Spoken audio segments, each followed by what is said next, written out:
Thank you so much, President Falwell. God bless Liberty University.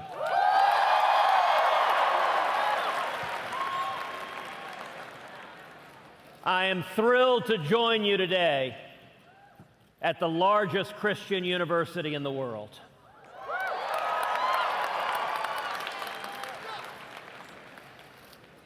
Today I want to talk with you about the promise of America. Imagine your parents when they were children. Imagine a little girl growing up in Wilmington, Delaware.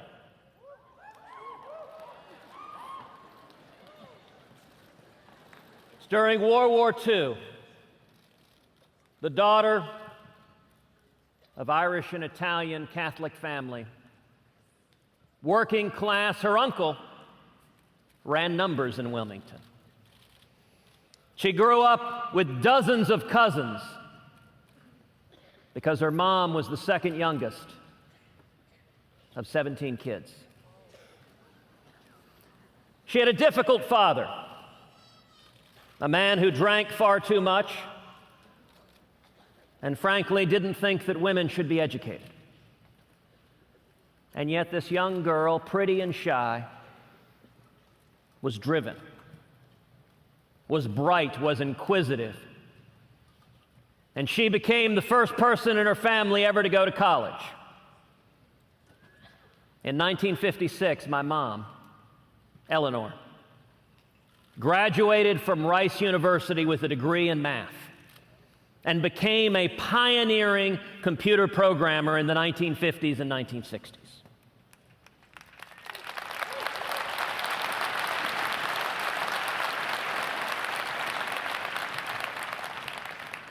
Imagine a teenage boy, not much younger than many of you here today, growing up in Cuba.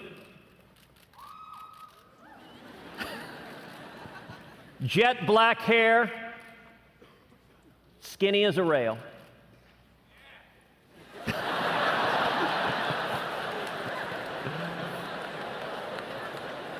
Involved in student council. And yet Cuba was not at a peaceful time. The dictator, Batista, was corrupt. He was oppressive. And this teenage boy joins a revolution.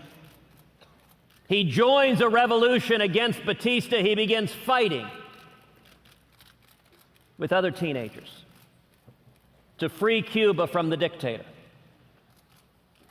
This boy at age 17 finds himself thrown in prison, finds himself tortured, beaten, and then at age 18, he flees Cuba. He comes to America. Imagine for a second the hope that was in his heart as he rode that ferry boat across to Key West and got on a Greyhound bus to head to Austin, Texas, to begin working, washing dishes, making 50 cents an hour, coming to the one land on earth that has welcomed so many millions.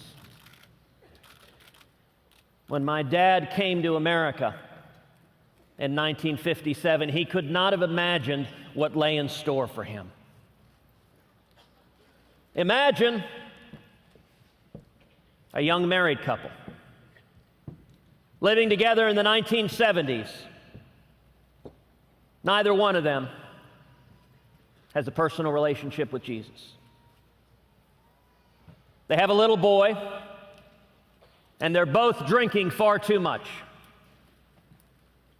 They're living a fast life. When I was 3, my father decided to leave my mother and me. We were living in Calgary at the time. He got on a plane and he flew back to Texas. And he decided he didn't want to be married anymore. And he didn't want to be a father to his 3-year-old son. And yet when he was in Houston, a friend, a colleague from the oil and gas business, invited him to a Bible study, invited him to Clay Road Baptist Church. And there my father gave his life to Jesus Christ.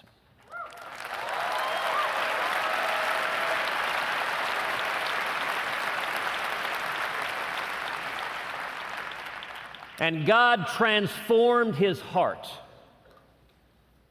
And he drove to the airport. He bought a plane ticket. And he flew back to be with my mother and me.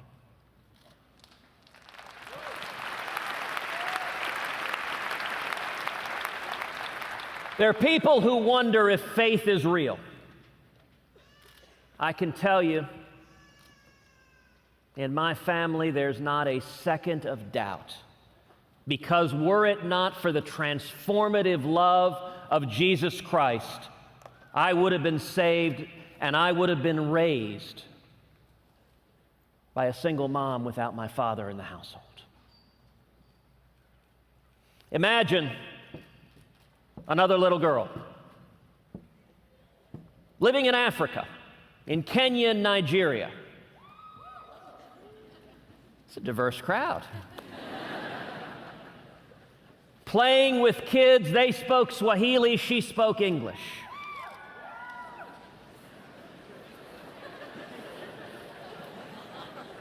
Coming back to California, where her parents, who had been missionaries in Africa, raised her on the Central Coast. She starts a small business when she's in grade school, baking bread. She calls it Heidi's Bakery. She and her brother compete baking bread. They bake thousands of loaves of bread and go to the local apple orchard where they sell the bread to people coming to pick apples. She goes on to a career in business, excelling and rising to the highest pinnacles. And then Heidi becomes my wife and my very best friend in the world.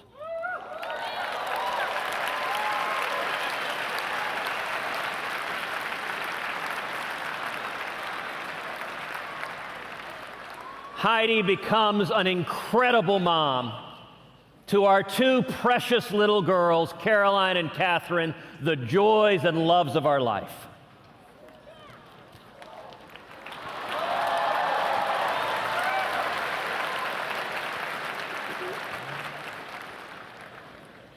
Imagine another teenage boy being raised in Houston,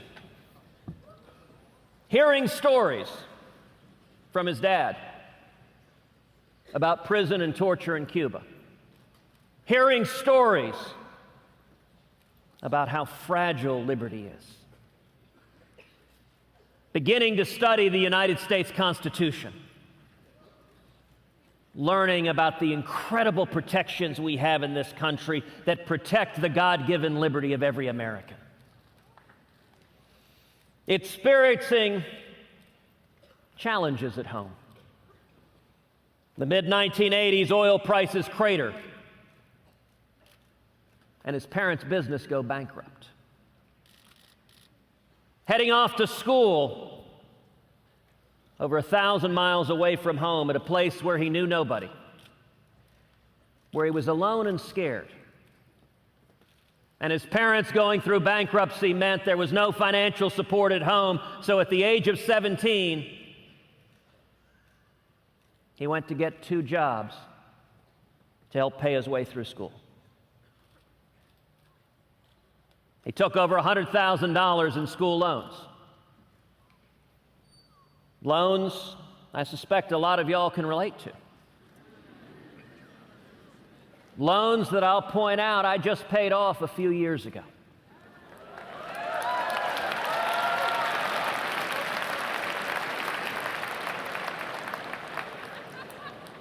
These are all of our stories.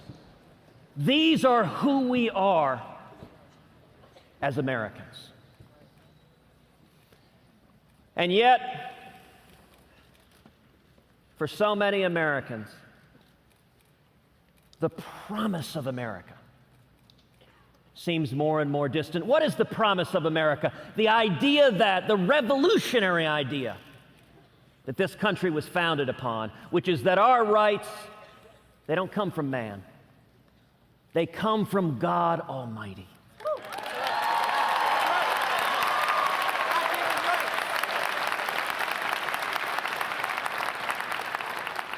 And that the purpose of the Constitution, as Thomas Jefferson put it, is to serve as chains to bind the mischief of government.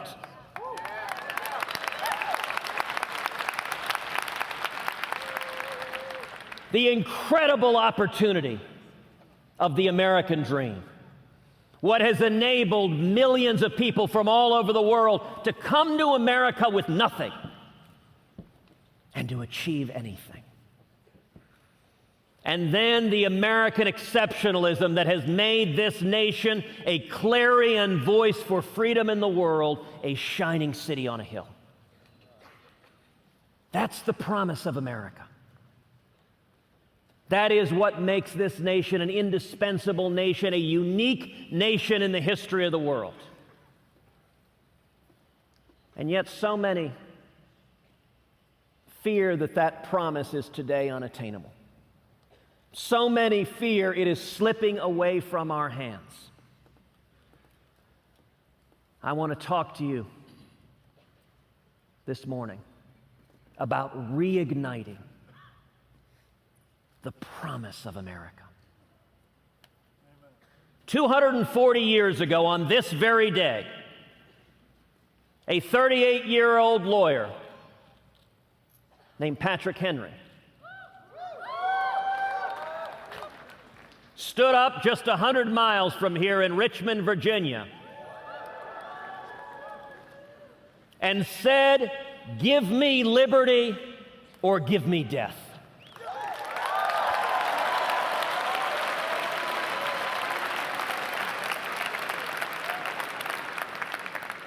I want to ask each of you to imagine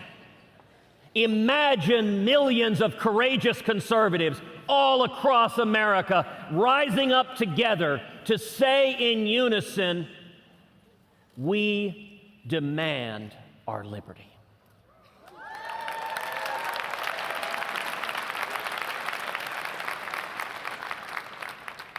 Today, roughly half of born-again Christians aren't voting. They're staying home. Imagine instead millions of people of faith all across America coming out to the polls and voting our values.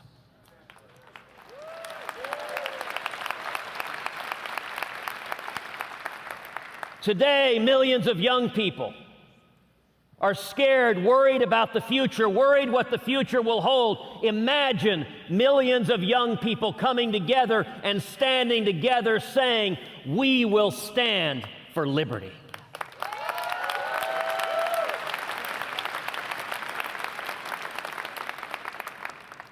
Think just how different the world would be. Imagine,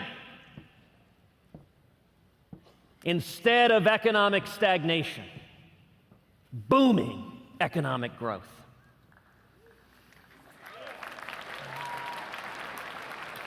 Instead of small businesses going out of business in record numbers, imagine small businesses growing and prospering. Imagine young people coming out of school with 4, 5, 6 job offers.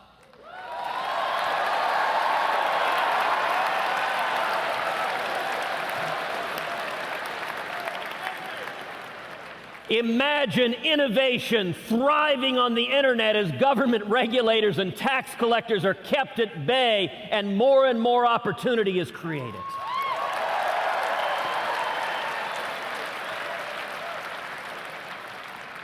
Imagine America finally becoming energy self-sufficient as millions and millions of high-paying jobs are created.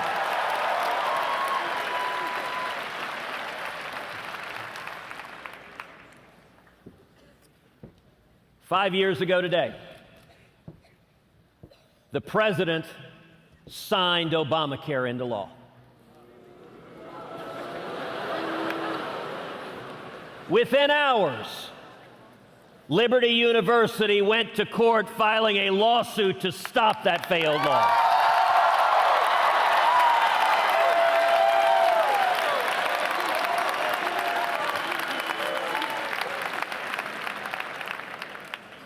Instead of the joblessness, instead of the millions forced into part-time work, instead of the millions who've lost their health insurance, lost their doctors, have faced skyrocketing health insurance premiums.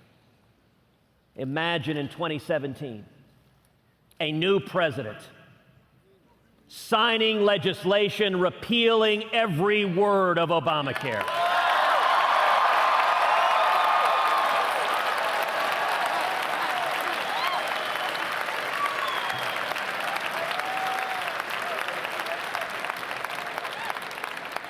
Imagine health care reform that keeps government out of the way between you and your doctor and that makes health insurance personal and portable and affordable.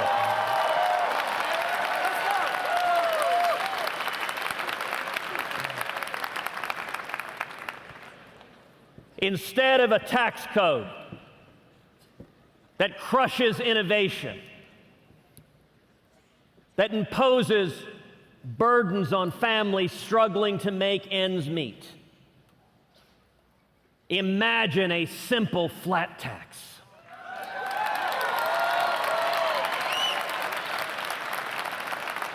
That lets every American fill out his or her taxes on a postcard.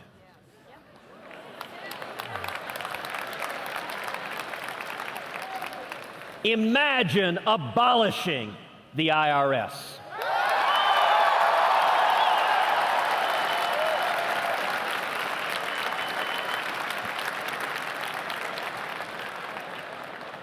Instead of the lawlessness and the president's unconstitutional executive amnesty, imagine a president that finally secures the borders.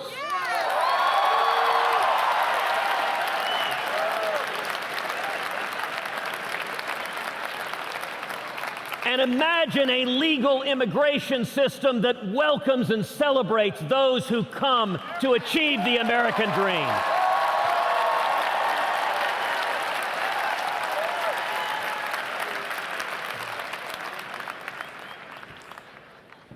Instead of a federal government that wages an assault on our religious liberty, that goes after Hobby Lobby, that goes after the Little Sisters of the Poor, that goes after Liberty University. Imagine a federal government that stands for the First Amendment rights of every American.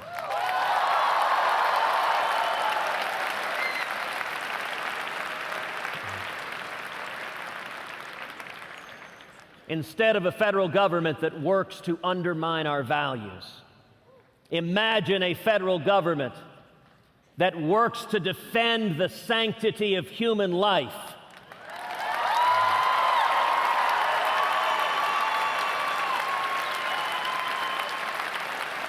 And to uphold the sacrament of marriage.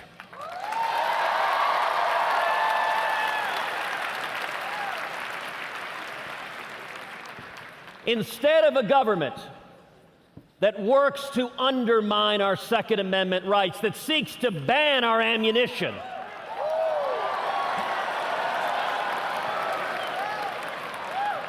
imagine a federal government that protects the right to keep and bear arms of all law-abiding Americans.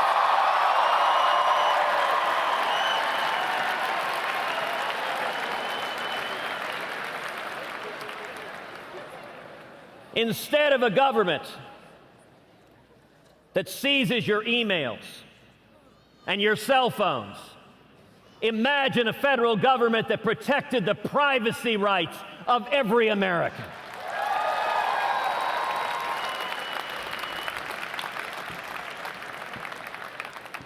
Instead of a federal government that seeks to dictate school curriculum through Common Core.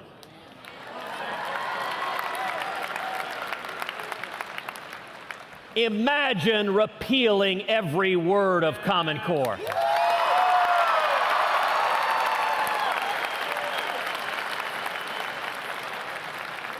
Imagine embracing school choice as the civil rights issue of the next generation.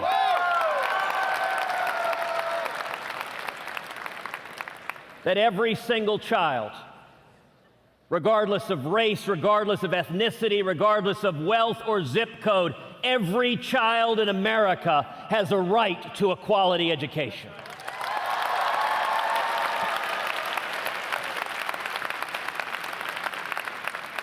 And that's true from all of the above, whether it is at public schools or charter schools or private schools or Christian schools or parochial schools or home schools. Every child.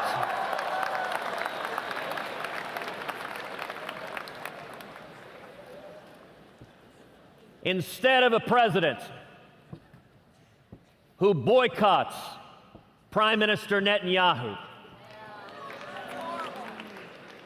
imagine a president who stands unapologetically with the nation of Israel.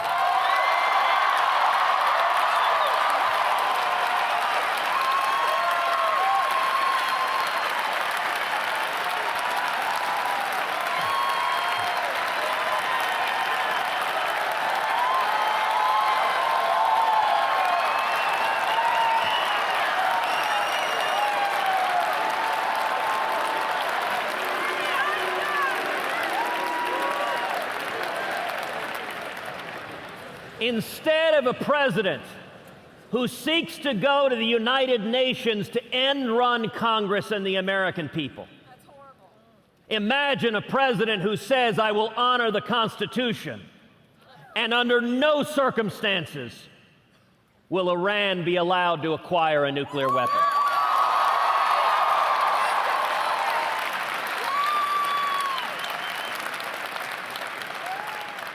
Imagine a president who says we will stand up and defeat radical Islamic terrorism.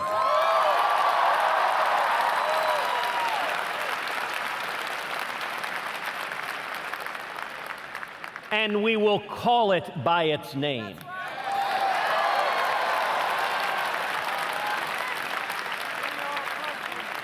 We will defend the United States of America.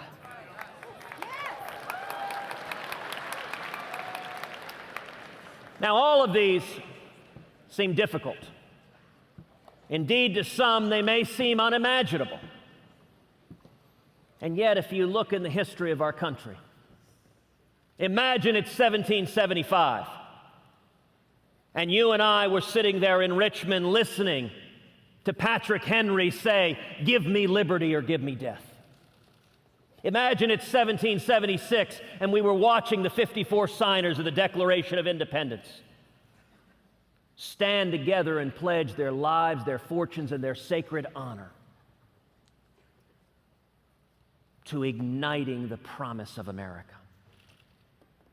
Imagine it was 1777 and we were watching General Washington as he lost battle after battle after battle. In the freezing cold, as his soldiers with no shoes were dying, fighting for freedom against the most powerful army in the world.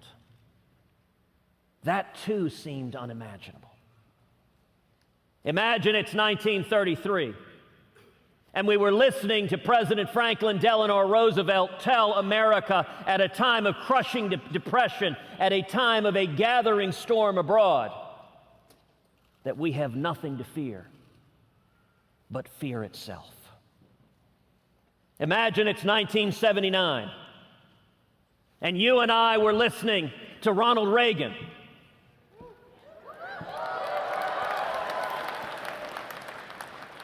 And he was telling us that we would cut the top marginal tax rate from 70% all the way down to 28%.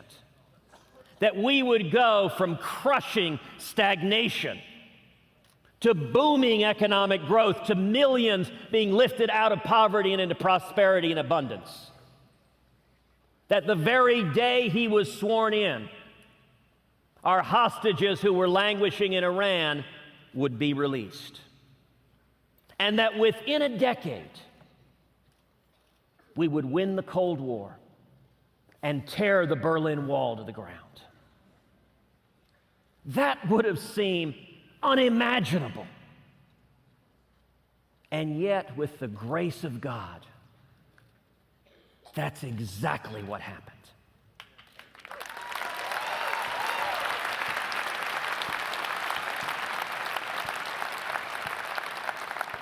From the dawn of this country, at every stage, America has enjoyed God's providential blessing. Over and over again, when we faced impossible odds, the American people rose to the challenge. You know, compared to that, repealing Obamacare and abolishing the IRS ain't all that tough. The power of the American people when we rise up and stand for liberty knows no bounds.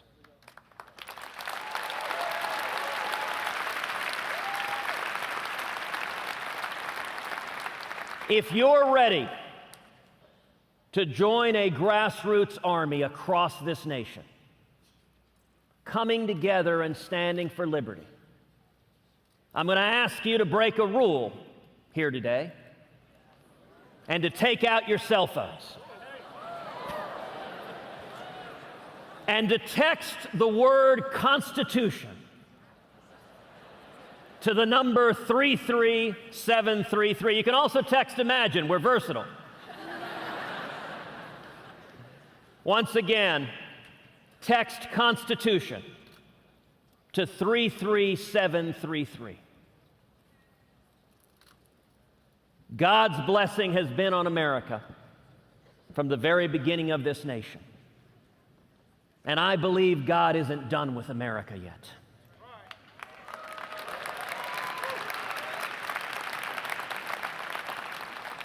I believe in you. I believe in the power of millions of courageous conservatives rising up to reignite the promise of America. And that is why today I am announcing that I'm running for President of the United States.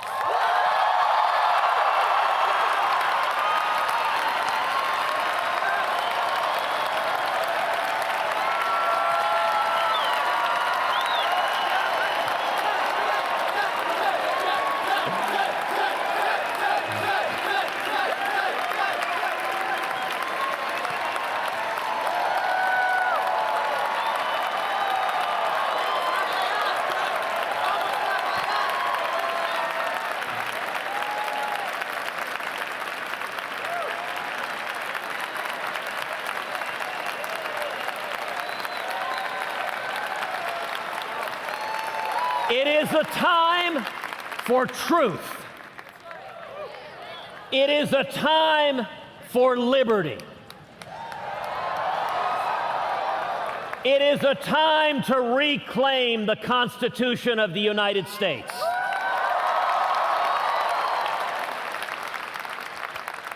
I am honored to stand with each and every one of you,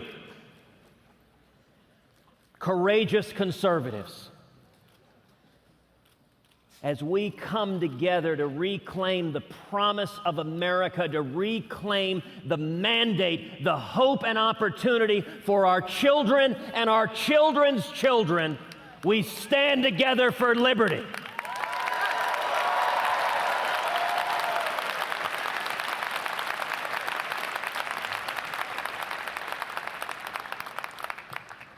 This is our fight. The answer will not come from Washington. It will come only from from the men and women across this country, from men and women, from people of faith, from lovers of liberty, from people who respect the Constitution. It will only come as it has come at every other time of challenge in this country, when the American people stand together and say, we will get back to the principles that have made this country great. We will get back and restore that shining city on a hill that is the United States of America. Thank you, and God bless you.